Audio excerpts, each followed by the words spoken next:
Investment in securities are subject to market risk. Please carry out your due diligence and read all the related documents carefully before investing.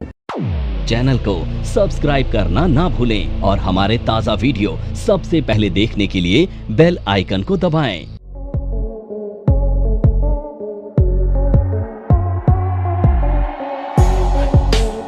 China का एक data आता है जो केवल एक ही data important है, ठीक है, और इसका नाम है PMI number, purchase manager index कहा जाता है इसे। अब समझिएगा परचेज मैनेजर इंडेक्स क्या होता है, क्यों इंपॉर्टेंट होता है।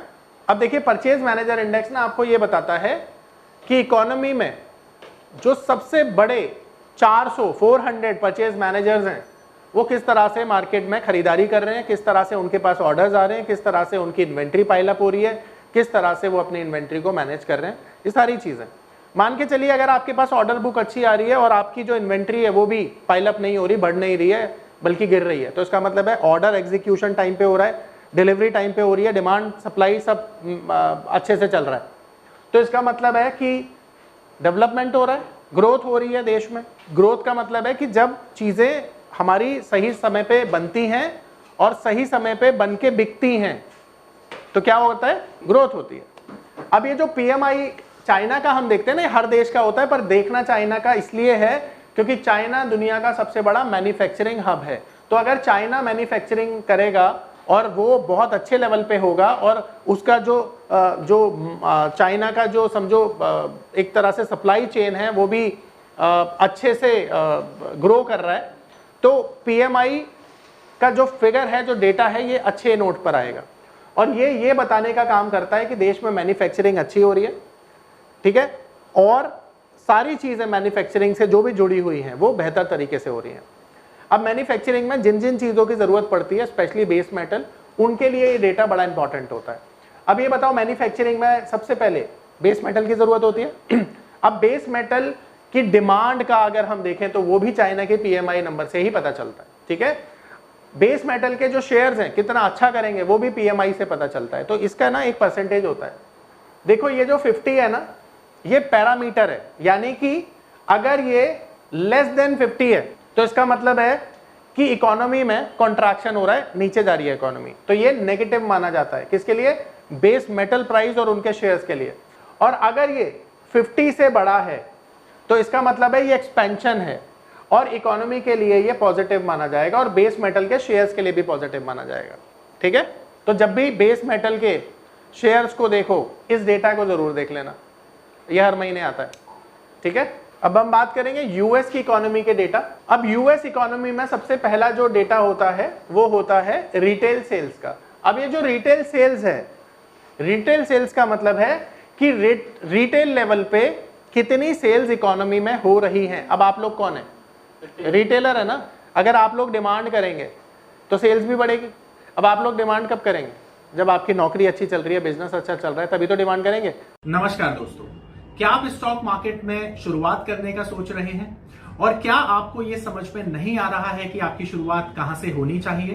तो मैं आपको एक ऐसा कोर्स सजेस्ट करने जा रहा हूं जो आपकी लाइफ चेंज कर सकता है, और मैं बात कर रहा हूं NIFM का advance level of smart investor course की, जो आपकी लाइफ चेंज कर सकता है। जी हां, आपने सही सुना, NIFM आपके लिए लेके आया है एक ऐसा शानदार कोर्स जो आपको बताएगा कि किस तरह से आप स्टॉक मार्केट में सक्सेसफुली पैसा कमा सकते हैं। और ये कोर्स है advance level of smart investor. Advance level of smart investor course आपको हर छोटी से छोटी और बड़ी से बड़ी मार्केट की बारीकियों के बारे में जानकारी देता है, और ये सभी जानकारियां आपको इस मार्केट में पैसा कमाने में बहुत ज्यादा मददगार साबित होती हैं। तो इस कोर्स को करने के बाद आप मार्केट में सक्सेसफुल ट्रेडर और सक्सेसफुल इन्वेस्टर बन सकते हैं। और अगर नौकरी बिजनेस अच्छा नहीं चल रहा है तो डिमांड थोड़ी कम करेंगे, तो इसका मतलब है रिटेल सेल्स अगर बढ़ती है तो ये इकोनॉमी के लिए बड़ा अच्छा माना जाता है और गिरती है तो बुरा माना जाता है, ठीक है। दूसरा होता है कंज्यूमर कॉन्फिडेंस। अब कंज्यूमर कॉन्फिडेंस का मतलब है कि इकोनॉमी में ना कंज्यूमर जो है वो अपनी परचेजिंग को लेकर कितना कॉन्फिडेंट है। अब ये मानो कि तुम्हारी जेब में 10,000 रुपए हैं, तुम 10 के 10,000 रुपए कब खर्च करोगे? जब तुम्हें पता होगा कि 10,000 और आ जाएंगे मेरे पास, ठीक है। तो आपका अगर कॉन्फिडेंस बढ़ रहा है तो उसका मतलब है इकोनॉमी के लिए अच्छा है ना, आप अपनी स्पेंडिंग को लेकर कंसर्न है ही नहीं, तो कंज्यूमर कॉन्फिडेंस बड़ा एक इंपॉर्टेंट फिगर है। इसके बाद जो इन्फ्लेशन के नंबर आते हैं ना, इन्फ्लेशन का इंटरप्रिटेशन वही होगा जो मैंने इंडियन मार्केट में बताया। तो CPI नंबर आता है, ठीक है, यहाँ पे ये भी इंपॉर्टेंट होता है। तो कहने ये इन्फ्लेशन का ही नंबर है अमेरिका में, और ये बड़ा इंपॉर्टेंट है क्योंकि इंटरेस्ट रेट अमेरिका का घटेगा या बढ़ेगा इसी से पता चलेगा। तो अगर ये डाउन है तो अच्छा माना जाएगा इकोनॉमी के लिए, बढ़ेगा तो अच्छा नहीं माना जाएगा। अगला जो डेटा है वो है कोर गुड्स ऑर्डर, यानी कि देखो अमेरिका में ना जो कोर ड्यूरेबल्स कह सकते हो उसको, जब भी ये इकोनॉमी में इंक्रीज होते हैं अमेरिका में, तो इसका मतलब है कि फैक्ट्री को ऑर्डर्स मिल रहे हैं, और ऑर्डर कब मिलेंगे? जब माल बिकेगा। तो माल बिकेगा तो इकोनॉमी अच्छा चल रही है, तो इसका बढ़ना भी पॉजिटिव माना जाता है इकोनॉमी के लिए। अब मुझे एक बात बताओ, अनएम्प्लॉयमेंट जो होती है वो इकोनॉमी में अच्छी मानी जा सकती है क्या? नहीं ना। तो अनएम्प्लॉयमेंट जो है ना हर चीज के लिए रूट कॉज है, यानी हर बुरी चीज के लिए ये जिम्मेदार है। तो इसका गिरना अच्छा माना जाएगा ना। तो जब ये गिरती है तो पॉजिटिव होती है। तो अब ये मानो कि जितने डेटा मैंने आपको बताए ये मेजर डेटा होते हैं, मंथली बेसिस पर नॉर्मली आते हैं। तो आपको ये सभी डेटा कहाँ मिलेंगे? ये डेटा मिलेंगे forexfactory.com पे, ठीक है। और अब इनका यूज कैसे करना है वो समझ लो, अभी बताता हूं। जब भी तुम अपने ट्रेडिंग को प्लान करते हो, ठीक है, तो तुमको क्या करना है? सबसे पहले मान लो कि तुम्हें ये समझ में आ रहा है कि आज अमेरिका के अंदर GDP नंबर आने वाला है, ठीक है। तो GDP नंबर कब आने वाला है? शाम को, ठीक है। अब समझना मेरी बात को ध्यान से। तो अगर शाम को GDP नंबर आने वाला है तो हमारे इंडियन मार्केट में क्या लोगों को ये बात पता नहीं है कि GDP नंबर कैसे आएगा? क्या उन्हें ये नहीं पता कि अमेरिकन मार्केट के रिएक्शन से कल हमारे मार्केट में रिएक्शन आएगा? पता है ना। तो आप लोग बहुत सारी पोजीशन अगर लेकर जाते हो तो गलती कौन कर रहा है? आप कर रहे हो। तो जब भी मेजर डेटा आता है ना, और वो जिस डायरेक्शन में आता है उस डायरेक्शन में मार्केट के जाने के चांसेस होते हैं। अगर ये क्लैरिटी है कि डेटा अच्छे साइड पर आएगा तो उस दिन तुम देखोगे मार्केट बहुत बड़ी तेजी के साथ बंद होगा। ये पावर ऑफ नंबर थ्योरी इतनी बेहतरीन थ्योरी है कि इसे करने के बाद आप एक अलग अनुभव करेंगे और आपको लगेगा कि शायद इसी चीज की आपको तलाश थी। बहुत सालों की ट्रेडिंग के बाद, इन्वेस्टिंग के बाद आपको शायद ऐसे प्रोडक्ट की जरूरत थी जो मार्केट में आपको वो कॉन्फिडेंस दे पाए, जिस कॉन्फिडेंस के साथ आप रोज पैसा कमा पाए और जितना आप चाहें उतना पैसा कमा पाए। तो हमारी ये जो पावर ऑफ नंबर थ्योरी है ये आपको आपकी सभी इच्छाओं को पूरा करने के लिए है। और आप देखेंगे कि इस थ्योरी को करने के बाद जो आपका कॉन्फिडेंस है, आपकी जो एक्यूरेसी है, आपकी जो क्षमताएं हैं मार्केट से पैसा कमाने की, वो बहुत ज्यादा बढ़ जाएंगी। और आप देखेंगे कि जो आपने आज से पहले अनुभव नहीं किया था अपनी ट्रेडिंग के दौरान या इन्वेस्टमेंट के दौरान, आप इतना बेहतर अनुभव करेंगे इस कोर्स को करने के बाद। तो मार्केट बड़ी तेजी के साथ का बंद होने का मतलब ही है कि आज अच्छा आने वाला है, क्योंकि आपसे स्मार्ट लोग मार्केट में ऐसे जगह काम कर रहे हैं जहां पर आप या मैं नहीं पहुंच सकते। तो उन लोगों को पहले से सारी चीजें पता है। तो जब उनको पता है तो वो चीज आपको कैसे पता चलेगी? 3 बजे के बाद वो तेजी बनेगी, ठीक है। 3 बजे के बाद वो तेजी बनेगी। और वो तेजी क्यों बनेगी? क्योंकि अमेरिका के अंदर एक बड़ा डेटा आने वाला है। अगर अमेरिका के अंदर उस बड़ी वजह के बाद एक बड़ी तेजी आई तो अगले दिन जब मार्केट आपकी खुलेगी तो कहां खुलेगी? गैप अप खुलेगी। तो ये सारी चीजें किस चीज पर डिपेंड करती हैं? डेटा पर, जो अभी मैंने पढ़ाया आपको। तो हर मेजर डेटा के बाद मार्केट में एक बड़ा ट्रेंड चेंज हो जाता है। इसीलिए डेटा भी आपके दिमाग में होना चाहिए। जब आप ये प्लान कर रहे हो ना, अपने डिसीजन मेकिंग कर रहे हो, तो कहीं ना कहीं ये डेटा भी इंपॉर्टेंट होगा। ये समझ के चलो। परफेक्ट। और बताओ, तो डेटा में सबको समझ में आया? तो फॉरेक्स फैक्ट्री पर ये डेटा आपको मिलेगा। 3 कंट्री के जो डेटा बताए उसी पर फोकस करो, बाकी इंपॉर्टेंट नहीं है। बिल्कुल बिल्कुल। देखो ये जो डेटा है ना, जैसे इन्फ्लेशन नंबर मैंने आपको बताया, इसी तरह से हर देश की GDP इंपॉर्टेंट होती है। तो आपको यूएस के वो सारे डेटा देखने हैं जो इंडिया मार्केट में आप देखते हो, ठीक है। तो उसके लिए GDP नंबर आपको देखना चाहिए। देखो फॉरेक्स फैक्ट्री दिख रहा है, यहाँ पे जाना, फॉरेक्स फैक्ट्री पे जाना, ये कैलेंडर पे चले जाना। अब ये जो कैलेंडर है ना, इसमें ये जो USD है ना, इसका मतलब है ये USD का डेटा है, ठीक है। अब यूएसडी का इंपॉर्टेंट डेटा जो मैंने आपको बताया बस उस पर फोकस करना।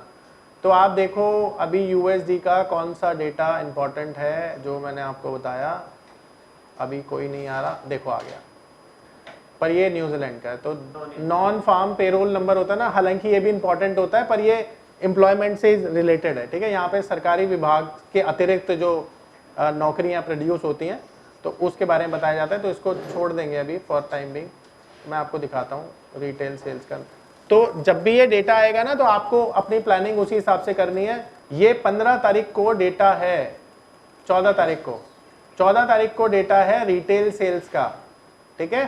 अब आप देखो कि ये फिगर बड़ा इंपॉर्टेंट है, तो आप क्या कहोगे कि देखो भाई इस दिन एक बड़ी मंदी या तेजी आनी चाहिए मार्केट में, और आपको ये चीज पहले से इसलिए पता है क्योंकि ये डेटा आप देख सकते हो।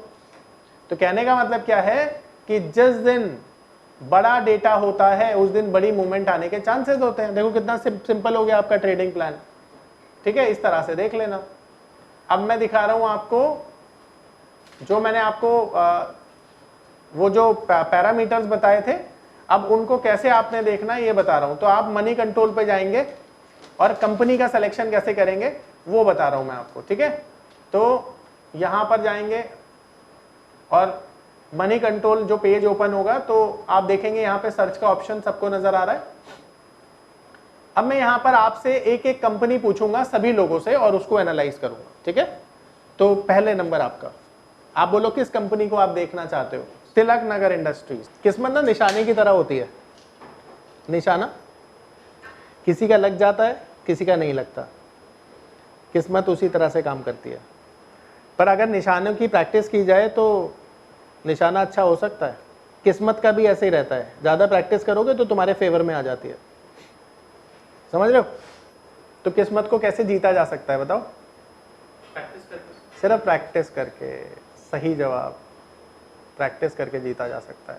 अब मैं तुम्हें एक ऐसी चीज सिखा रहा हूं जिससे तुम पैसा बनाओगे ही बनाओगे, ठीक है। अब ध्यान से समझना, एक एक पैरामीटर अच्छे से बता रहा हूं आपको, है ना, और कैसे इसको मेजर करेंगे वो देखना।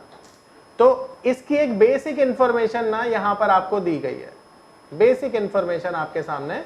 आप देखिए ये एक कंपनी है, जैसे मैंने आपको बताया ये कंपनी क्या करती है। अब हम देखेंगे इस कंपनी की एक बेसिक इंफॉर्मेशन, ठीक है। तो सबसे पहली चीज आपने देखनी है कि इसका 52 वीक हाई और 52 वीक लो क्या है। तो आप देखिए इस कंपनी का 52 वीक हाई है 7136 और लो है 5015 का, और कंपनी का करंट मार्केट जो भाव है वो है 6200 एंड समथिंग। इसका मतलब है कि ना ये हाई के पास है ना लो के पास है। अगर ये 52 वीक हाई के पास होती तो इसका मतलब है इसका ट्रेंड बुलिश है। विदाउट लुकिंग एट चार्ट आपको कैसे पता चलेगा कंपनी का ट्रेंड कैसा है। तो इसके लिए मैं एक थंब रूल दे रहा हूं, जब भी 52 वीक हाई के पास कोई शेयर चलता है तो वो बुलिश माना जाता है, और 52 वीक लो के पास होता है तो बेरिश माना जाता है। पर मिडिल में होता है तो no bearish no bullish, sideways है, ठीक है। अब यहां पर आप देखिए कि इसका जो ईपीएस है वो ईयर ऑन ईयर कितना बढ़ा है 24%। तो मैंने आपको क्या बताया था 10% बढ़े तो अच्छा है, 24% बढ़ गया। अब आप ये देखिए कि ये जो कंपनी है ना इसका जो सेक्टर है, सेक्टर पी कितना है 37, जबकि कंपनी का पी कितना है 32%। तो इस सेक्टर की आउट परफॉर्मेंस इस कंपनी से आप एक्सपेक्ट करेंगे, और ऐसा मैं नहीं बोल रहा, ये डेटा बोल रहा है।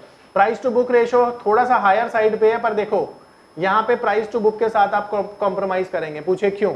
क्योंकि ये अपने सेगमेंट की ना बहुत सेलेक्टिव कंपनी है, यानी इस सेगमेंट में बहुत ज्यादा कंपटीशन है नहीं। तो इसका मतलब है इनकी मोनोपोली है, और इसीलिए यहाँ पर बहुत ज्यादा हम बुक वैल्यू की तरफ नहीं जाएंगे, केवल अर्निंग से काम चलाएंगे, ठीक है। अब यहाँ पर बुक वैल्यू अगर आप देखेंगे तो सिर्फ 1000 रुपए की है, यानी 1100 रुपए के आसपास, और ये जो डिविडेंड देती है वो भी लगभग 1% का देती है, यानी आपने 1 लाख रुपए इन्वेस्ट किए तो 1000 रुपए आपको मिल जाएंगे एज अ डिविडेंड। तो आप देखेंगे कि कंपनी अभी तक अगर हम देखें तो इसमें कुछ बुराई नजर नहीं आई है, पर क्योंकि ये एक ना ऊपर वाले पैरामीटर हैं तो कंपनी के अंदर से बैलेंस शीट देखनी पड़ेगी, और बैलेंस शीट से पहले हम इसे कंपेयर करेंगे कि इसकी तरह की जो कंपनियां और हैं क्या वो इससे बेहतर हैं या ये कंपनी उनसे बेहतर है। तो इसके लिए हमें करना होता है पीयर कंपैरिजन। अब ये जो पीयर कंपैरिजन है ये आपको मैं बताता हूं, पीयर कंपैरिजन हम करेंगे यहां से। तो देखिए इस सेगमेंट की ये 3 कंपनियां हैं, इकरा, क्रिसिल, केयर रेटिंग। अब ये तीनों कंपनियां क्या करती हैं, इसी फील्ड में काम करती हैं। अब यहां पर आप देखेंगे तो ये तीनों ही कंपनियां जीरो डेट कंपनी है, विच इज गुड थिंग। अब इनको, ये सर्विस इंडस्ट्री की कंपनी है, क्या इन्हें लोन लेने की जरूरत है?